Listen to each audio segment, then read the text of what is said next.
ایک صحابی تھے بکریاں چرانے والے, اور شکل و صورت کے اعتبار سے بھی کالے تھے. آگے آ رہے تفصیل سے. تو آئے کلمہ پڑھا اور شریک ہو گئے, شہید ہو گئے. کوئی نماز نہیں پڑھی, شہید ہو گئے. تو مٹی کے اندر خاک آلود تھے.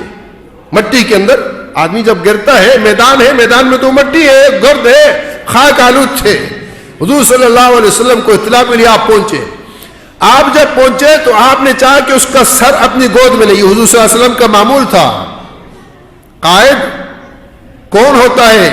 حضور صلی اللہ علیہ وسلم کا عمل ہے. قائد کون ہوتا ہے وہ دیکھو. قائد کون ہوتا ہے اور کیسا ہوتا ہے, قائد کیا کرتا ہے. تو جب آپ پہنچے, آپ نے چاہا کہ اس کے سر کو اپنی گود میں اٹھا کے رکھے. آپ نے ایک دم چہرہ پھیر لیا. صحابہ کرام حیران ہوئے کہ کیا ہو گیا. آپ نے فرمایا کہ اس کی جو جنت کی حور تھی وہ پہنچ چکی, وہ اس کی مٹی صاف کر رہی تھی. مجھے حیا آئی کہ اس کو دیکھو. جو بھی مسلمان جب شہید ہوتا, حضور نے فرمایا کہ جنت کی حور اس کی جو اللہ پاک نے مقرر کی وہ فوراً پہنچ جاتی میدان میں. اور کیا کہتی, جس نے تجھے خاک آلود کیا اللہ اسے خاک آلود کرے, جس نے تجھے مارا ہے اللہ اس کو مارے. یہ اس حور کی بددعا ہوتی ہے. یہ حدیث پاک کے اندر ثابت ہے.